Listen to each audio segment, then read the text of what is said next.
What's that sound? I'm coming so loud from your radio dial. ADV getting down when you're rocking the jams. Here I am, going back once again. I'm ruling all city like the king I am. You know what I saw on the way in this morning that made me chuckle? And you got to look for the bright side of things on a frequent basis. You got to find the funny in things. You got to find the amusing in things. You got to find the upside any way you can. And sometimes that involves an inappropriate chuckle. But I saw a Prius on the road. And, Priuses are, of course, the archetypal vehicle of tree-hugging, granola-eating, Birkenstock-wearing, bleeding-heart hippies everywhere. I think, and they're reasonably pricey, I think. Like, I've never looked into what it costs to buy a Prius, but they're not as cheap as you might think. So it's sort of like a tofu sprout-eating status symbol when you have a Prius. But I don't know. You see a Prius driver on the road, and you just kind of assume that they're not necessarily the most obvious example of hot-blooded American testosterone-driven male behind the wheel of the thing. Yet, I was driving in today, and I saw a Prius with a vanity license plate on it. And the vanity license plate was RD Head. Funkhauser, how would you interpret that? I don't know. I don't know how I can... Yeah, say it on the radio? Yes, I don't think that's... I have to look in the book for that answer. I believe that you could interpret a vanity plate that said RD Head on it. I think it would be safe to assume that more than once in that Prius, there was an occasion where the driver received favors of an oral variety while cruising down the highway. Not only the highway to work, but also the highway of life. And for that, we commend the driver of said Prius, and we adjust our expectations of what a Prius driver is. And it's always good when something manages to flip your expectations and your preconceived notions and take you by surprise a little bit in that way. What do you think when you go into a really rough situation? When you go, oh, God, I've got this enormous project I got to do for work, or I've got this pain in the ass situation, or I'm really, really having some actual trouble, not just annoyances. Maybe difficulty understanding how you got to pay rent. Maybe difficulty understanding how you got to make your way in life. How do you look at that? It's so tough. It is so tough to look at a challenge, especially a big life challenge like that one, being broke. Oh, God. I don't know about you, but I've definitely been there numerous times before, and it's tough. I don't know if it's tough for a girl in the same way it's tough for a guy. That sounds incredibly short-sighted and chauvinistic and sexist of me.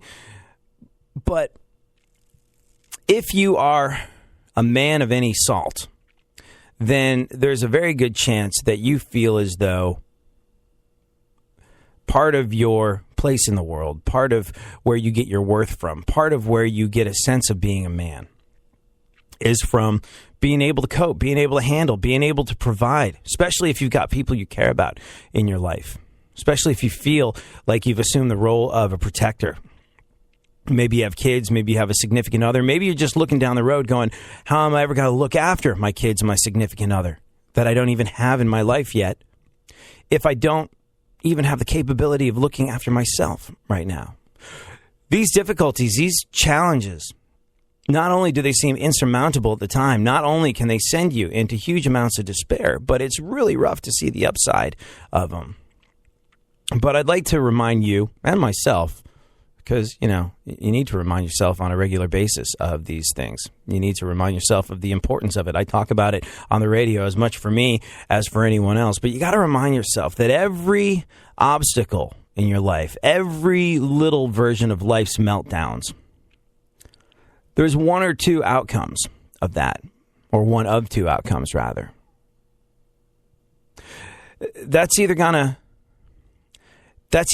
to jade you, drive you that little bit further down, take a chip out of your self-esteem, take a chip out of your zest for life, take a chip out of your desire to get up and make this day your bitch.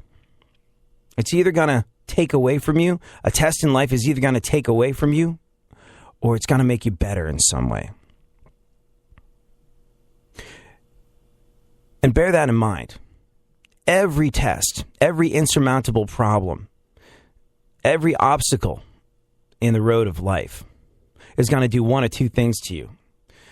It's either going to beat you down a little bit, or it's going to, like a sword in the fire, forge you, make you stronger, tougher, and better.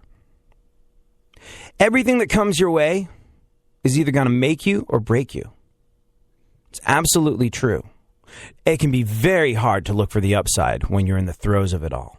But bear in mind that these problems, whatever it might be, they really are an opportunity for growth. They really are an opportunity to make yourself a stronger, better person. Look, think of it this way. Suppose you're going into battle. Suppose you're a rookie soldier. It's your first tour of duty somewhere. And you've never necessarily failed at anything at life. Do you want another person by your side leading you that's never really failed at anything but also hasn't done these things? Or do you want a seasoned vet, someone who's been in multiple conflicts, someone who has been hardened in the fires of victory and loss? Yeah, you want the guy who's experienced at dealing with conflict situations having your back. Why? Because for that soldier, loss, being broken, being wounded, being injured has made them better, stronger, more aware, more able to take on the world. These big problems, they can do that for you. They will do that for you. But you got to stay on top of your attitude, and you got to stay positive, and you got to realize that a test in life is going to make you a better person, or it's going to make you a bitter person. And it's your choice which. It's your choice whether or not you're going to be a victor or whether you're going to be a victim. Be the victor. It's your choice. Hey, speaking of victors, yeah.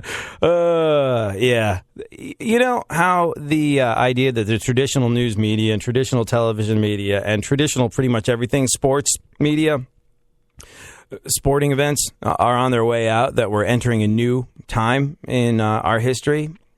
That's 100% true. Now, today in the show, we're going to talk about Scott Stapp, lead singer of Creed, and how he successfully managed to flush his life down the toilet yet again because drugs are bad. Okay, you may or may not have seen the videos of him ranting and raving from a Holiday Inn where he's been living penniless, talking about how his money's been embezzled from him by the government and there's a plot by Obama to destroy him. He definitely went off the deep end, and we're going to get into that today in today's segment that I'm going to call the Christian Crack Rock. But let's for a moment talk about that concept of victory and how it's changing and how the world views victory might be changing. Sounds like a big esoteric subject. I'm not. I'm just pointing out the fact that, the League of Legends World Championship, the video game, had more viewers than the World Series or the NBA Finals. Did you see this? At its peak, 11.2 million people were watching online from all over the world. If you still don't think of video games as a spectator sport, this will absolutely change your mind. The World Championship for the game, by the way, League of Legends went on back in October. And like I said, 11.2 million people were watching online from all over the world, and it had 27 million viewers total. 27 million. For a little bit of perspective, let's just compare that. To compare, 26.3 million people watched Game 7 of last year's NBA Finals on ABC. And in October, 23.7 million people watched Game 7 of the World Series on Fox. 27 million total viewers watched the League of Legends World Championship. Outpaced basketball and outpaced baseball. Also, the League of Legends Championship was held at a soccer stadium in South Korea this year, and it's sold out. Sold out.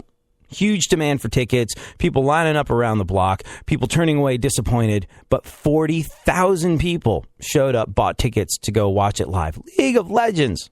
You ever played it? It's just a reminder that the paradigm is shifting. That things that nobody would have thought possible years ago, just a few short years ago, are now a reality. The idea of a video game, a single video game outpacing basketball and baseball would have been unheard of 10 years ago. 5 years ago, no one could have possibly imagined it. And so what does this tell you? It tells you that people who are dinosaurs of thought need to readjust their thinking.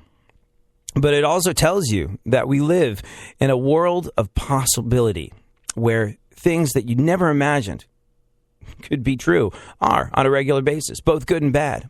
So if you're grinding, if you're pushing, if you are working your way through life going, oh God, I feel like I bust my ass and nothing ever happens for me. I feel like it just isn't going my way. I feel like I'm putting all this effort in and I'm not seeing any change. Look how fast that change happened. Look how fast League of Legends. Funkhauser, can you check and see when that video game even came out? If you could go to the Google and we can have a look at that. But League of Legends is now more watched than, well, America's national pastime. And if that doesn't give you a sense of possibility, you got the date? Yeah, 2009? Could that be right? 2009. 2009. So 5 years ago, a video game called League of Legends was invented.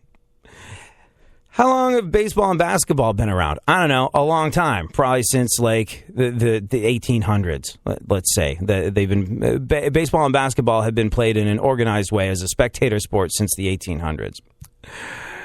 In just 5 short years, League of Legends has outpaced them, which is mind-boggling. Absolutely mind-boggling, but also truly inspiring. The impossible is now, in this day and age, absolutely possible. And if you don't believe that, just look at this story. And if you don't believe in yourself, use that as a piece of inspiration to know that, you know what? It worked out for League of Legends. It can work out for you in whatever impossible situation you feel like you're facing. Stories like this should make it that much easier to let you decide that you're going to become the victor, not the victim. Hey, let's take a look at the events of today. We probably have like 30 seconds, right, Funkhauser? Am I watching the clock right? Just about? Yeah. I can get one or two in there. I like it when you sing the news bed. Can you sing the news bed? Yeah, but you want to do it again? Yeah. Let me clear my throat. Me. La, la, la, la.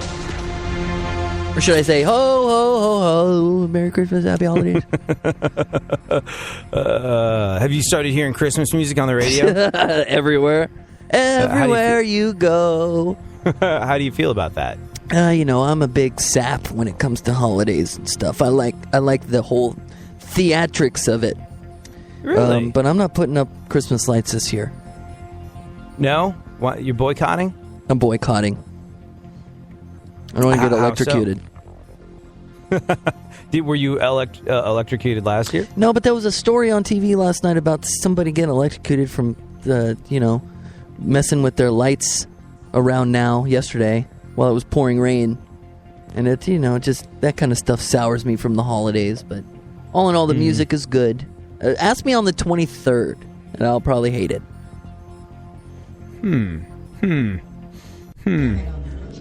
Oh, we didn't get to any of the news. Nope. We'll get to the news shortly thereafter. According to Bing.com, what was the year's most popular internet search? We'll let you know shortly.